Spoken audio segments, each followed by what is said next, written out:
आज 11 जनवरी है। शायद आपने सोचा नहीं होगा कि आज 11 जनवरी है तो आज क्या खास है। आज से 56 वर्ष पहले वर्ष 1966 में भारत के तत्कालीन प्रधानमंत्री लाल बहादुर शास्त्री की सोवियत संघ के ताशकंद शहर में रहस्यमय परिस्थितियों में मृत्यु हो गई थी। यह मृत्यु साधारण मौत नहीं थी, यह ऐसी मौत थी जिसका रहस्य आज भी अनसुलझा है। लाल बहादुर शास्त्री सिर्फ 19 महीने तक भारत के प्रधानमंत्री रहे, लेकिन इन 19 महीनों में उन्होंने दुनिया को भारत की शक्ति का पूरा एहसास कराया।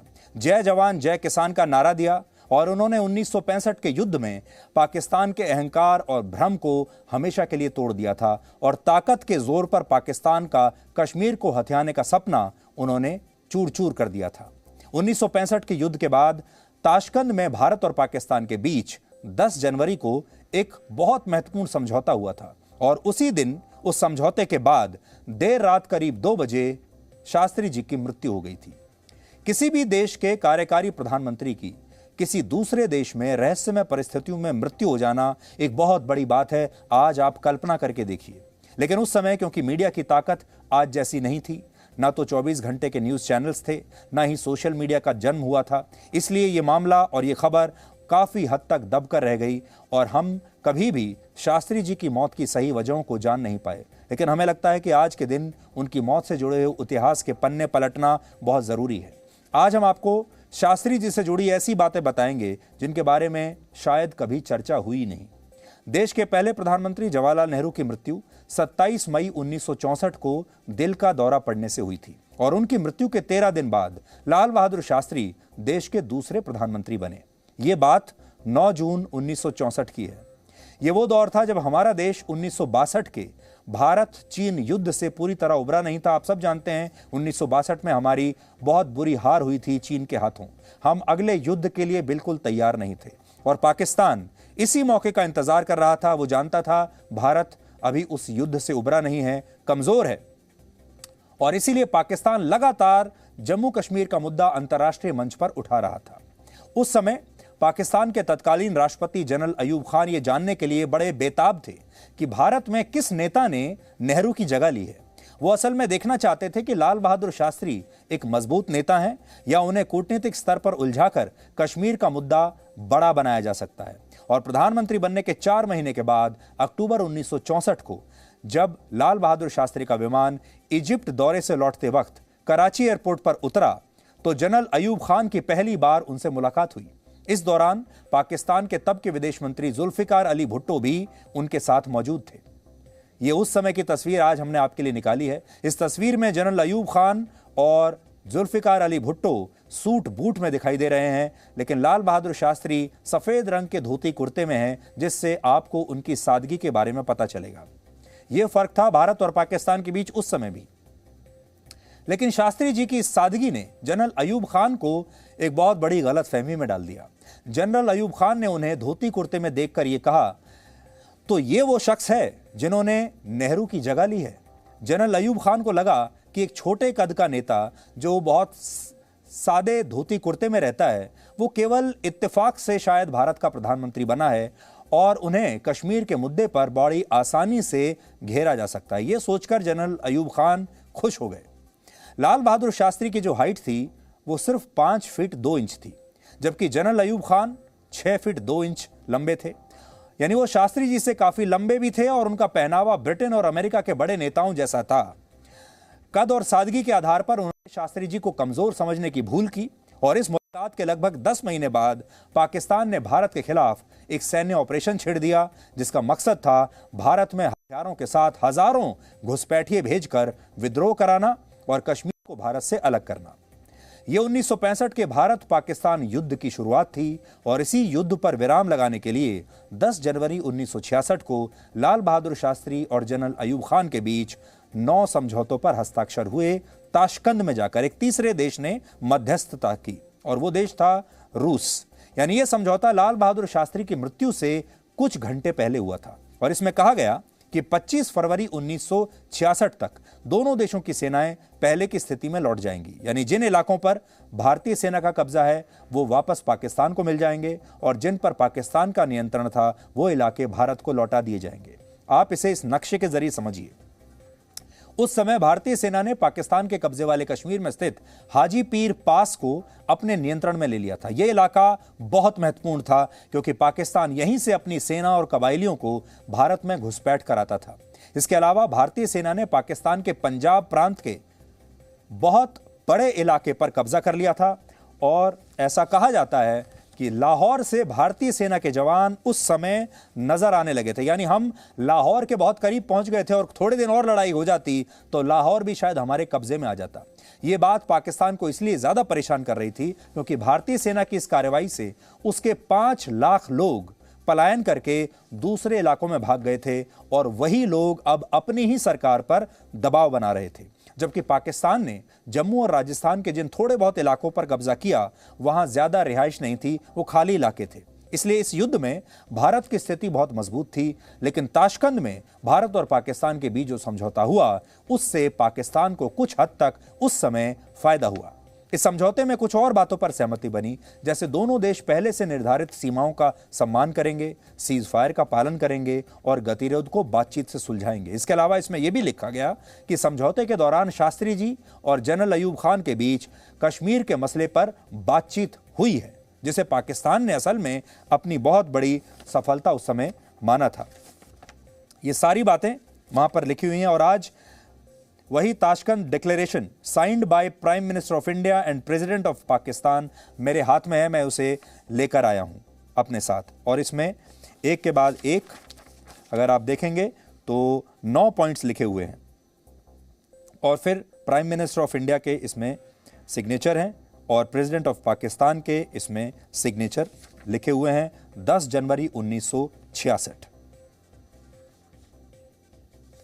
इस समझौते के बाद उस दिन ताशकंद में एक पार्टी रखी गई जिसमें शामिल होने के बाद रात को करीब 10 बजे शास्त्री जी अपने होटल के कमरे में आए और जो डिनर रखा गया था उसमें उन्होंने कुछ ज़्यादा भोजन नहीं किया था और इसीलिए जब वो होटल में आए तो उन्हें बहुत ज़्यादा भूख नहीं थी और उन्होंने, ऐसा बताया जाता है कि उस समय बहुत हल्का पालक का साग और अपनी मनपसंद आलू की सब्जी के साथ हल्का भोजन किया।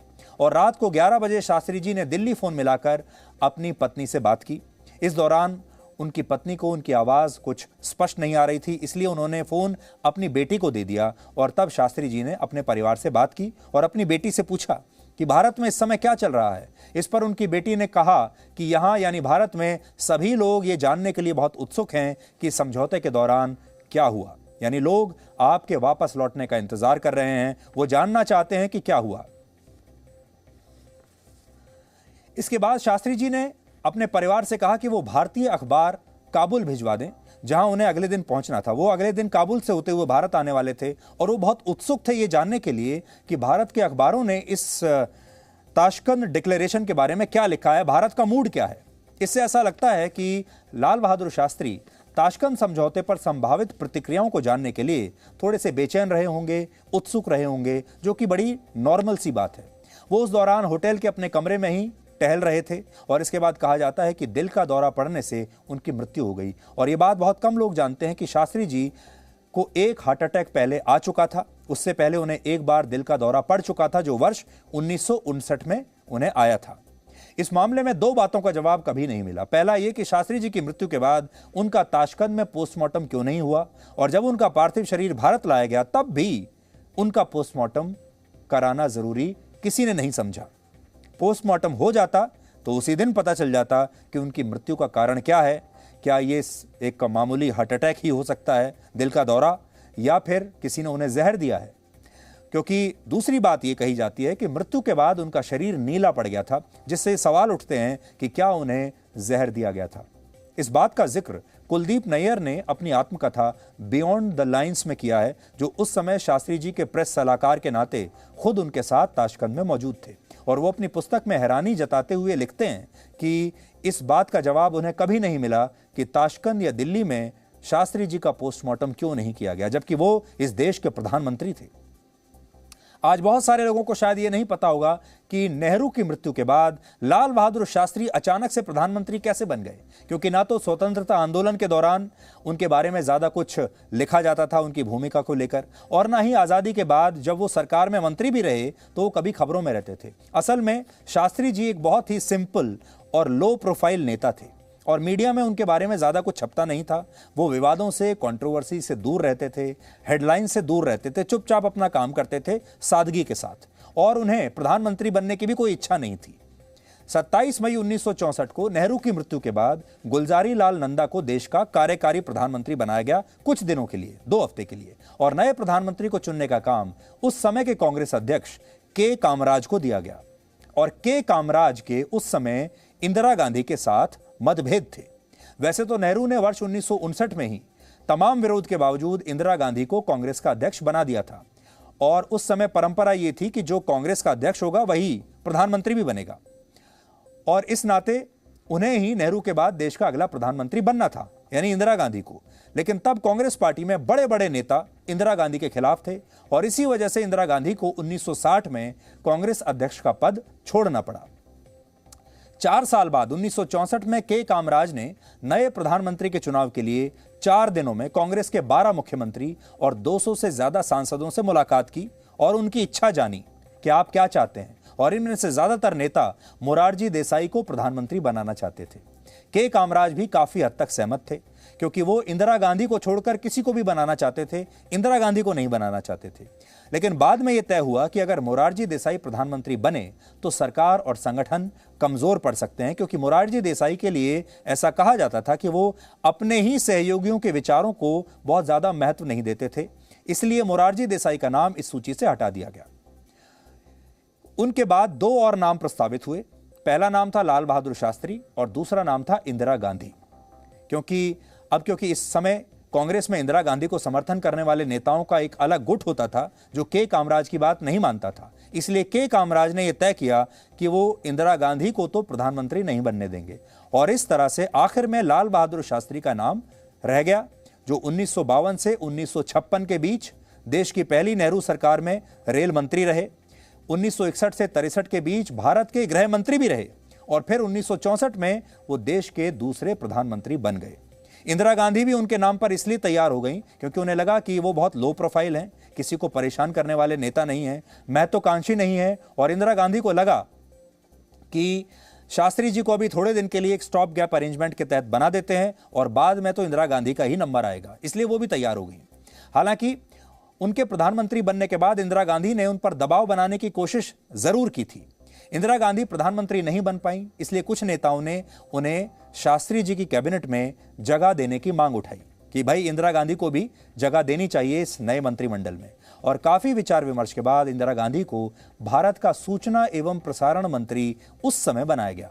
हालांकि इसे इंदिरा गांधी का अपमान माना गया, क्योंकि उस समय देश में मीडिया बहुत ज्यादा विकसित हुआ नहीं था, ना चैनल थे, ना रेडियो भी बहुत सीमित था, संचार के माध्यम बहुत सीमित थे, इसलिए सरकार में सूचना एवं प्रसारण मंत्रालय की गिनती एक बहुत ही छोटे मोटे मंत्रालय के रूप में होती थी, जिसका कोई ज्यादा महत्व था नहीं, और इस वजह से लाल बहादुर शास्त्री इस देश के प्रधानमंत्री बने, और बाद में उन्होंने कैसे पूरी दुनिया को हैरान किया, अपनी नेतृत्व की शक्ति दिखाई, और कैसे भारत के लोगों में भी उन्होंने नया जोश भरा, और पाकिस्तान के साथ जो उन्होंने युद्ध लड़ा, उस युद्ध में जो फैसले लिए गए, वो फैसले 1962 में हुए चीन के साथ युद्ध के मुकाबले कहीं ज्यादा आक्रामक फैसले थे।